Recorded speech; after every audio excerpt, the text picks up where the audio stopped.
디모데후서 1장 7절부터 9절까지 신약성경 343페이지. 하나님이 우리에게 주신 것은 두려워하는 마음이 아니요 오직 능력과 사랑과 절제하는 마음이니, 그러므로 너는 내가 우리 주를 증언함과 또는 주를 위하여 갇힌 자 된 나를 부끄러워하지 말고 오직 하나님의 능력을 따라 복음과 함께 고난을 받으라. 하나님이 우리를 구원하사 거룩하신 소명으로 부르심은 우리의 행위대로 하심이 아니요 오직 자기의 뜻과 영원 전부터 그리스도 예수 안에서 우리에게 주신 은혜대로 하심이라. 아멘. 오늘은 주신 것을 사용하라, 주신 것을 사용하라 라는 제목으로 말씀의 은혜를 함께 하겠습니다. 지난주는 제가 담임 목사로 사역한 지 21년 만에 처음으로 주일날 예배를 다른 곳에서 드리며 설교를 하게 되었습니다. 열악한 최전방 부대 선교 요청을 워낙 끈질기게 받는 바람에 계속 현 상황을 핑계로 거절하다가 기도하는 가운데 가기로 하게 되면서 다녀오게 되었는데요. 사실 그 과정에서 많은 것들이 신경 쓰였습니다. 우리 호산나교회 강단에서 설교하실 목사님도 섭외했어야 되고, 그리고 주일 오전 차운행 부분이나 기타 등등 신경 써야 할 것들이 많았고요. 게다가 출발 3일 전 저녁에 교회 차까지 고장나는 바람에 군부대 갈 차도 구해야 되고, 하여튼 여러 가지 걱정거리가 많이 있었죠. 하지만 결과가 어떻게 됐을까요? 출발하는 당일 새벽 기도회 때도 제가 합심 기도를 요청했고요. 주일 새벽 기도 마치자마자 출발했습니다. 근데 가평 휴게소에 들렀을 때는 눈발까지 날리면서 참 걱정에 걱정을 더하게 됐는데, 감사하게도 금방 그쳤고 결국 무사히 도착해서 은혜 가운데 예배를 드렸습니다. 놀랍게도 수년 동안 최다 인원이 참석한 것이라고 합니다. 물론 믿음 없이 호기심이나 간식 바라보고 오는 그런 경우도 있었지만, 어쨌든 그들이 예배의 자리에 함께 하면서 말씀 듣는 것 자체만으로도 하나님의 은혜인 줄 믿습니다. 전에 그 군대 목사님, 군목님과의 그 통화에서 요즘 다들 뭐 시들시들해졌다고 영적 심폐소생을 부탁받았는데, 어떻게 보면 저도 부담이 되죠. 하지만 제가 살리는 게 아니라 주님이 살리는 것이기 때문에 인간적인 큰 기대보다는 하나님께 맡기고 심폐소생이 아닌 환기라도 시킬 수 있다면 그것 또한 저 나름대로의 사명을 감당한 것이고, 한 영혼이라도 도전받고 변화되면 그 한 사람을 통해 하나님이 어떤 역사를 일으키실지 모르는 것이기 때문에 그냥 하나님께 맡기고 함께 예배를 드리며 또 말씀을 전했습니다. 실제로 한 사람이 변하면 그 사람이 사도 바울이나 디모데나 또는 위대한 전도자 무디나 기도응답의 조지 뮬러 같은 그런 사람도 될 수 있는 것 아니겠습니까? 그리고 꼭 거창한 인물이 되지 않더라도 본인이 예수님 믿고 신실한 예배자로서 살고 거기에 욕심을 좀 더 내자면 변화된 본인을 통해 가족이나 동료, 주변의 사람들에게 선한 그리스도인으로서의 삶을 보여준다면 그것 또한 주님께서 행하시는 놀라운 일인 줄 믿습니다. 사실 제가 들어온 바로는 과거 군부대 예배 중에는 마치 예비군 훈련 중에 뭐 강연 듣는 것처럼 상당수가 조는 것을 넘어 아예 주먹을 괴고 자는 경우도 많고, 예배 중에 들락날락거리고 휴대폰 만지고 등등 어수선했다고 했는데, 그날은 감사하게도 100%는 아니지만 대략 5% 안팎을 제외하고는 대체적으로 말씀을 잘 듣는 편이어서 생각보다는 나름 괜찮았다라고 생각을 합니다. 자, 어쨌든 이렇게 예배를 잘 마치고 단체 촬영까지 하고, 사실은 군목님과 또 군인 가족들과 함께 식사하면서 교제하기를 원했고 그렇게 계획이 돼 있었는데, 마침 군목님이 독감에 걸리는 바람에 죄송하다라고 양해를 구하는 바람에 다음을 기억하고 그냥 길을 떠나게 되었습니다. 오는 길은 점점 길이 막혔지만 그래도 무사히 잘 다녀왔고, 그리고 아시죠? 제가 저 먼 곳에서도 우리 호산나교회가 오늘 어떻게 예배를 드렸는가 그게 궁금해가지고 오는 길에 집에 전화를 걸어서 상황을 물어보니까 은혜롭게 잘 마무리되었고, 게다가 전도의 열매 새 가족도 오시고 귤박스를 가져와서 섬겨주신 그런 분도 계시고 여러모로 은혜로운 시간이었습니다. 특히 그날 말씀을 전하신 노성희 목사님은 대장암 투병 중에 우리 교회가 치유와 회복을 위해서 기도했는데 하나님의 손길로 많이 좋아지셔서 강단에서 이렇게 서서 말씀을 전하셨으니 그야말로 살아있는 기도 응답을 접하는 아주 좋은 시간이었으리라고 생각합니다. 본인도 은혜로웠고 저로서도 21년째 목회 중 마치 도전하는 마음으로 자리를 비웠지만 성령님께서 여기 양놀이에도 그리고 저 멀리 고성에도 풍성한 은혜를 이미 내려주신 줄 믿습니다. 결국 우리 인간의 염려, 걱정, 두려움은 하나님 말씀 앞에 그리고 그 말씀을 굳게 믿는 믿음 앞에서는 아무것도 아닌 것을 다시 경험하게 되었습니다. 사실 이게 결론이죠. 대개 우리는 살면서 여러 가지 환경과 상황 속에서 두려움 또는 걱정거리들을 거의 달고 살고 있지 않나 하는 생각이 듭니다. 여러분은 요즘 뭐가 가장 두렵습니까? 뭐가 걱정이 되십니까? 나이대에 따라서 그리고 우리가 접하게 되는 환경과 상황마다 여러 가지가 있을 수 있죠. 그런데 가장 중요한 것은 이러한 두려움을 어떻게 이겨내는가 하는 것이죠. 어떤 사람은 두려움을 잊고자 아주 열심히, 아니 열심을 넘어 열정적으로 살아가는 사람도 있고 또 어떤 사람은 술이나 온갖 쾌락에 빠져보기도 합니다. 취미에 더 깊이 빠져드는 사람도 있고요.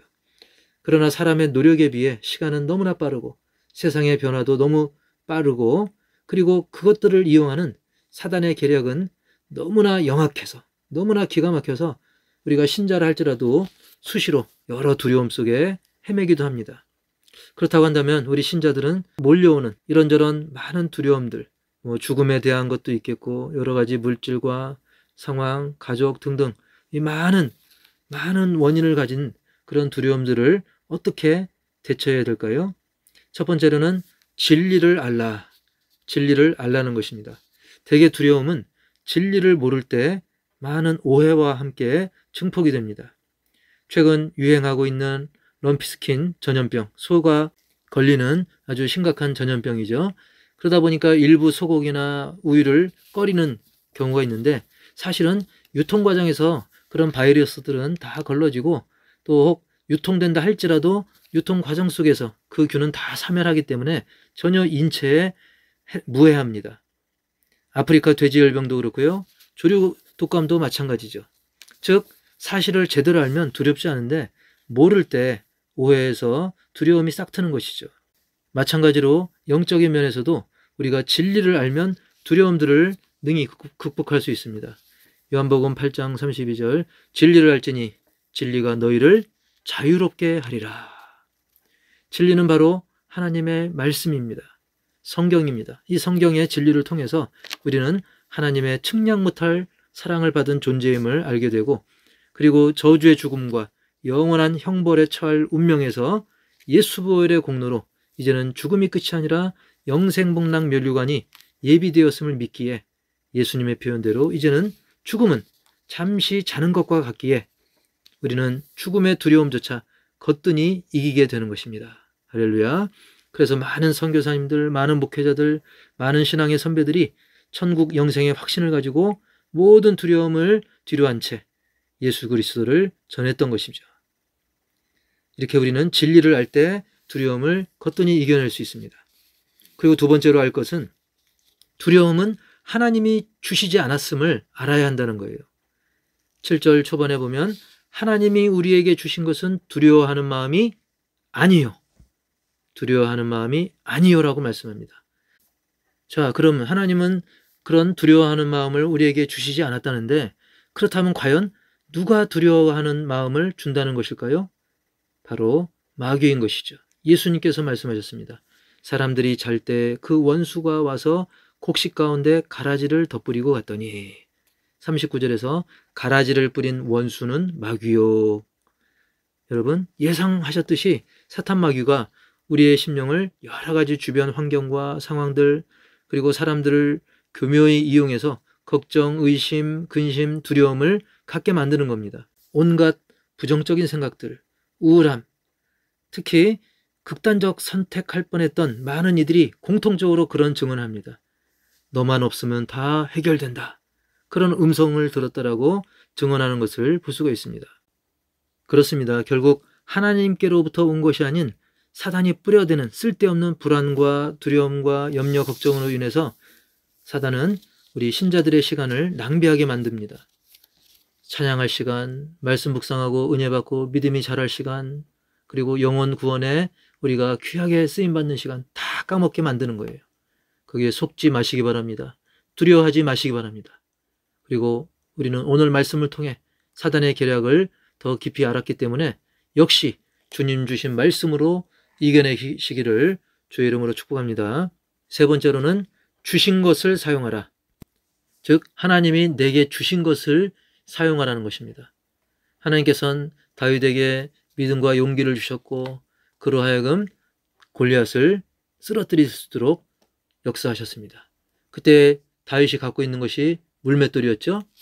다윗은 자기가 갖고 있는 그 물맷돌을 포모로만 지니고 다니는 게 아니죠. 그것을 적극 활용했죠. 따라서 우리 역시 하나님이 주시지 않은 두려움 붙들고 쩔쩔매지 말고 대신 어떻게 해야 될까요? 다시 7절, 하나님이 우리에게 주신 것은 두려워하는 마음이 아니요 오직 능력과 사랑과 절제하는 마음이니.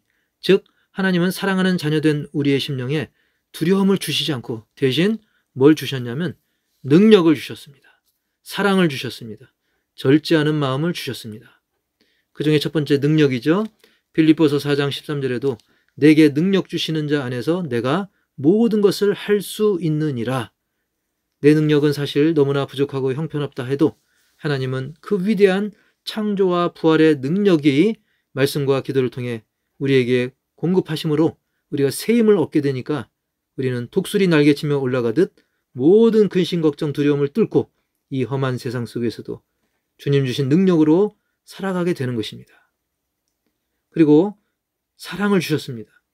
독생자 아낌없이 주신 그 놀라운 사랑, 그 사랑을 받은 자녀들답게 우리도 서로 사랑하면 두려움은 온데간데 자취를 감추게 됩니다. 요한일서 4장 18절 보면 사랑 안에 두려움이 없고 온전한 사랑이 두려움을 내쫓나니. 온전한 사랑이 두려움을 내쫓나니. 마치 어머니가 그 자식을 사랑하면 불 속이라도 뛰어들지 않습니까? 예수님이 우리를 너무나 사랑하니까 그 저주의 십자가를 지시지 않았습니까? 여러분, 무식하면 용감하다가 아니라 사랑하면 용감해지는 것입니다. 사랑하면, 주님의 사랑으로 진심으로 사랑하면 두려움은 차치를 감추게 되는 것이죠. 그 다음에 절제하는 마음을 주셨습니다. 하나님은 우리 심령에 두려움이 아닌 절제하는 마음을 주신다고 말씀하셨습니다. 절제라는 것의 원래 의미는 어떤 사실에 대해서 아주 적절한 판단을 내리는 것을 뜻합니다. 즉 우리의 심령이 말씀과 기도로 깨어 있으면 악한 영이 틈타지 못하므로 예상치 못한 어떠한 상황을 마주하더라도 당황하거나 두려워하지 않고 제대로 온전한 판단을 할 수 있게 된다는 것입니다. 시험에 들지 않고 불평하지 않고 두려워하지 않게 되는 것이죠. 오늘 말씀을 통해 두려움은 우리가 진리를 깨닫지 못해서 그리고 온전히 믿지 않아서임을 깨달았습니다. 그리고 그 두려움의 배후는 바로 사단이라는 사실. 그러나 저와 여러분, 즉 우리 신자들이 누굽니까? 바로 하나님이 사랑하시는, 너무나 사랑하셔서 독생자 예수 그리스도의 보혈을 다 쏟게 하시기까지 그렇게 사랑하시는 하나님의 자녀들입니다. 사명 맡은 예수님의 제자입니다. 그리스도의 군사인 것입니다. 그렇기 때문에 우리는 이 사단의 괴계에 속아서 두려움에 빠지는 일이 결코 있어서는 안 될 것입니다. 여기에 한 가지 더 덧붙이자면 사실 우리는 정말로 제대로 두려워해야 될 것을 두려워하라는 것이죠. 마치 아이가 펄펄 끓는 물 무서운 줄 모르고 손을 놓으면 거기에 큰 화상을 입게 되죠. 실제로 그런 사고들이 있습니다. 즉 무서워해야 될 것은 무서워해야 돼요. 그런데 우리가 유일하게 두려워해야 될 그런 존재가 있습니다. 바로 하나님입니다. 우리가 하나님을 제대로 두려워할 줄 알면 그것은 오히려 유익하다는 거예요. 누가복음 12장 4절에 보니까 내가 내 친구 너희에게 말하노니 몸은 죽이고 그 후에는 능히 더 못하는 자들을 두려워하지 말라. 5절 마땅히 두려워할 자를 내가 너희에게 보이리니 곧 죽인 후에 또한 지옥에 던져 넣는 권세 있는 그를 두려워하라. 내가 참으로 너희에게 이르노니 그를 두려워하라. 아멘. 즉 환경과 상황과 그리고 많은 사람들, 물질 그런 것들 두려워하지 말고 우리를 천국에 보낼 수도 있고 지옥에도 보내실 수 있는 그 하나님, 창조의 하나님, 능력의 하나님, 심판의 하나님, 그분만을 두려워하는 마음으로 섬기라는 것입니다. 자, 이렇게 하나님을 향한 두려움은 세상 두려움과 달라서 성경은 그것을 한 단어로 뭐라고 표현하냐면 경외라고 표현합니다. 하나님을 경외하는 것. 그것이 지식의 근본이라고 하지 않습니까? 오직 하나님 한 분만을 경외하는 가운데 흔히 하는 표현으로 뭐 줘도 못 먹냐 그런 표현이 있죠. 여러분, 하나님이 우리에게 주신 그것, 즉 능력과 사랑과 절제하는 마음, 하나님이 주신 능력, 사랑, 절제하는 마음으로 두려움을 너끈히 이기시는 저와 여러분 모두가 되기를 주님의 이름으로 간절히 축복합니다.